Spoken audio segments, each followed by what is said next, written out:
Gary Clark, time is broken. It is indeed. Time is like an egg, and if you imagine the egg is fucked. It's a time egg, and it's an egg that's fucked.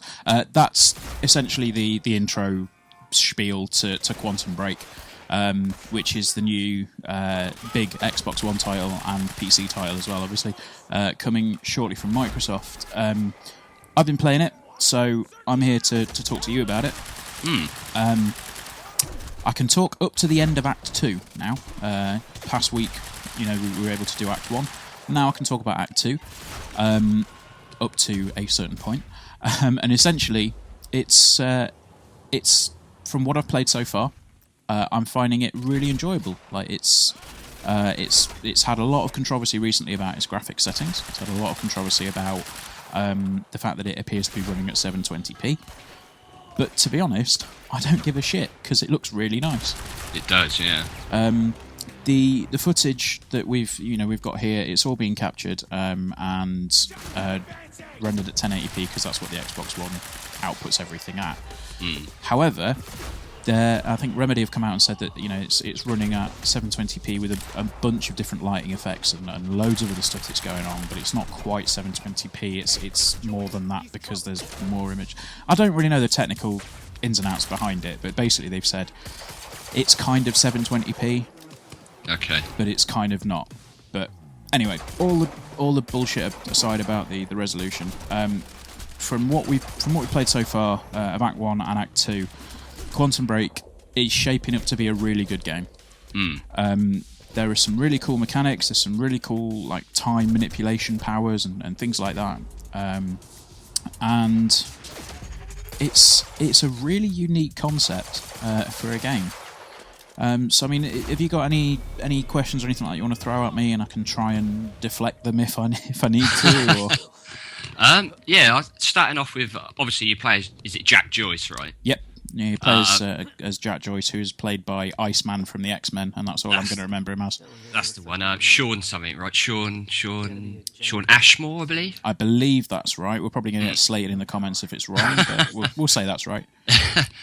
So yeah, like I've seen you play it, and it looks very fluid. I know I sort of said to you about third-person sort of action games sometimes have this sort of issue where it feels a little clunky. Like even Uncharted, as good as it is, there's still times where that feels a little clunky. Just sort of climbing or sort of jumping. And yeah, from what I've seen of you play of it, it does look very, very fluid. Obviously, you've got the sort of the where you can freeze them. Is it Time Blast? It's called. Yep. So you've got essentially there's a few different abilities. You've got a time shield, which will prevent you from taking any damage. The bullets essentially fly off the edge of the shield. Oh yeah. You've got I think it is a Time Blast, yeah, where you essentially fire a bubble around an enemy. That's right. Yeah. And what it does is this bubble stays there, and the more bullets you fire into it, like the bubble goes from like blue to orange. And as you fire bullets into it, like the more bullets you fire in, the more damage they'll do. Okay. And the damage is amplified basically by the bubble. Okay. You've also got a time dash, which is like a quick. You press the left bumper, sorry, and you get like a quick dash away from any enemies, and it's essentially like a dodge, but you go really quickly, and then. There's one I remember where you can do like a melee takedown, right? Yeah, that's an upgraded version of that power. Like you can essentially hold it down, and you can sprint, and then as you sprint towards them, obviously they would just see this blur coming up, and when you it's all in real time to you because you've slowed time down. But what then happens is when you come out of it, you can run up to an enemy and you can press B, and it basically throws a massive melee takedown. And it's nice. So satisfying when that gets pulled off. I can imagine, yeah. Yeah, you can just like properly clout someone on the top of the head and just knock them out.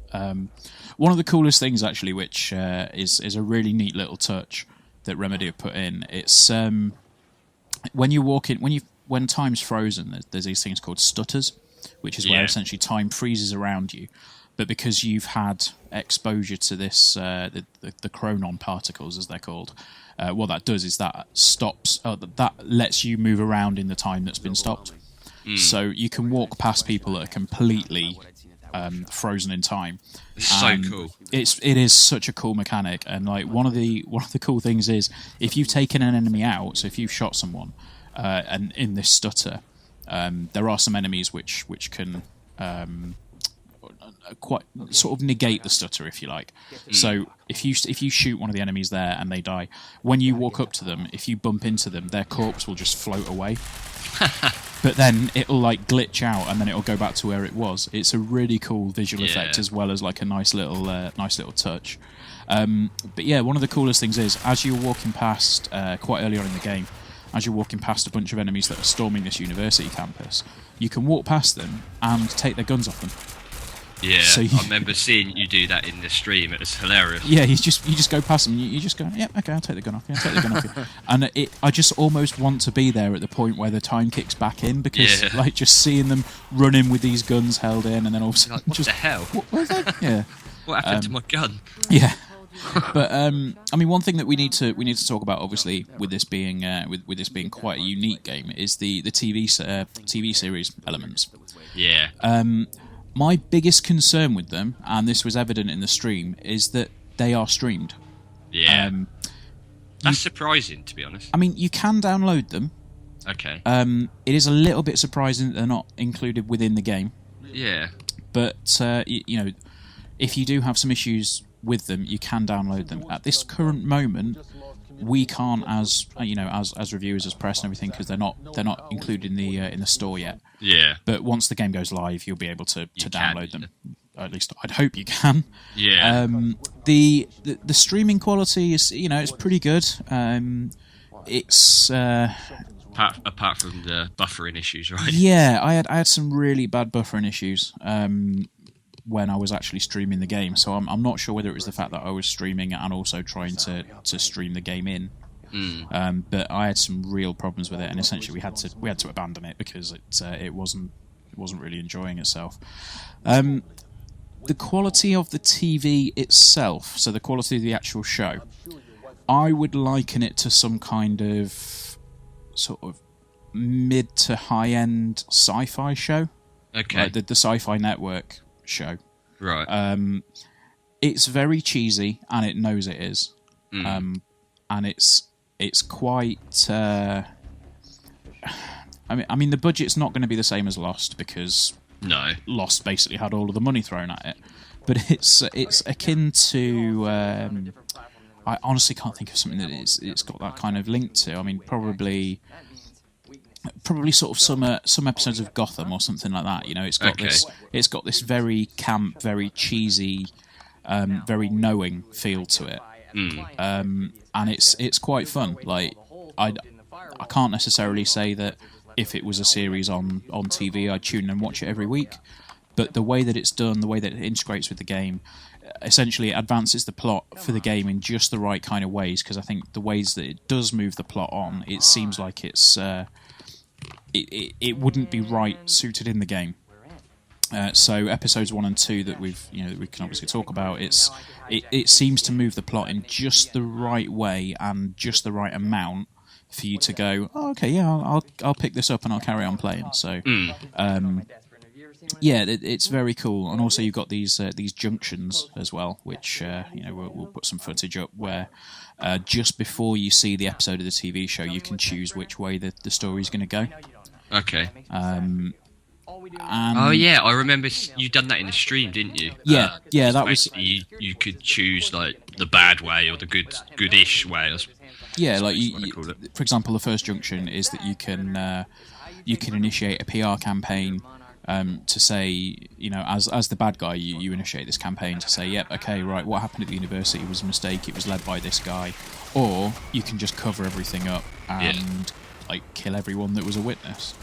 And it's a very cool concept, and to be honest, if the game keeps up as it is, I'm probably going to be absolutely loving this by the end of it.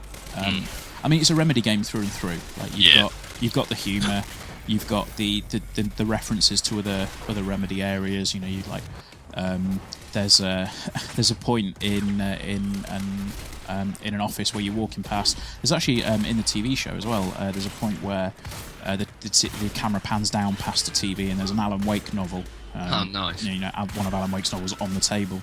And there's points like that, throughout the game that are dotted around. There is one really cool reference that I can't talk about yet, but that was so cool when I found it. And yeah, I'll be sure to show that once the game launches. But there's loads of stuff packed in. There's a really cool reference as well to the movie Office Space, which I howled at because I love that movie. And yeah, there's so much cool stuff going on in this game. I think I mentioned in the stream, this year seems to have two very good games. Two very cool games, I should say, about time manipulation. We've obviously got Super Hot, which is, that makes you feel like a badass, and you've got Quantum Break, which makes you feel like a badass. But they do it in very different ways, and I think that the way that Quantum Break's going about it so far seems like it's going to be very cool indeed. So yeah, I will ask you one question actually. Actually, I might even push it to two if you're lucky. Okay. So yeah, obviously you've got the time sort of stuttering and all the manipulation stuff. Yep. Obviously, at its heart, it's an action adventure, but it's in a way it's got sort of puzzles. Am I right in saying where you can obviously freeze time and then use your powers to move and shift things around? Is that right? To get sort of progress throughout the levels. Is that right in saying? Or yeah, from what I've from what we can talk about in the preview, there's been a few instances of that. There's not been. I wouldn't necessarily say it's akin to Tomb Raider, where you've got all of a sudden you're presented with a bunch of puzzles and you can't get past this room without it. Yeah. They're mainly used to showcase the powers. Okay. So they are nice little puzzles, and they're nice little ways to mix up the gameplay. But there's probably nothing really that would leave you scratching your head for a huge amount of time on that one. Yeah. Okay. The other question was mainly about the story. Obviously, I know you can't talk about the story, but from what you have played so far, would you say that the story is well written, well done? Yeah, I mean, in terms of what they've gone for, obviously they've gone for this hybrid of game and show. I think it seems like it's heading in the right direction. Let's say that much. I think there's some very nice concepts, and there's a lot of intrigue there. There's some kind of espionage thriller type stuff in there. There's some corporate what's the word I'm looking for? Corporate corruption and things like that. It's a very I suppose it's kind of by the numbers in terms of the overarching story so far. But the individual elements that are within it are so cool and very unique. So it's got a great sort of voice acting cast as well.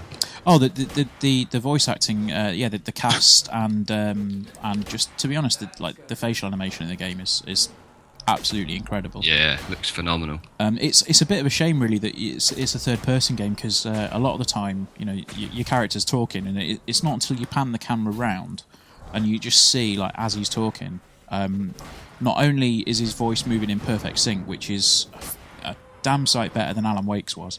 It's perfectly synced up to his audio, and it's exactly as you'd expect it to look.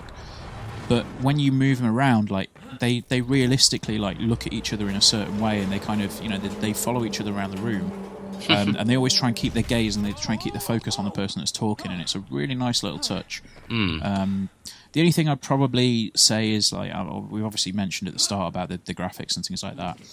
It's a very soft image. I remember you saying.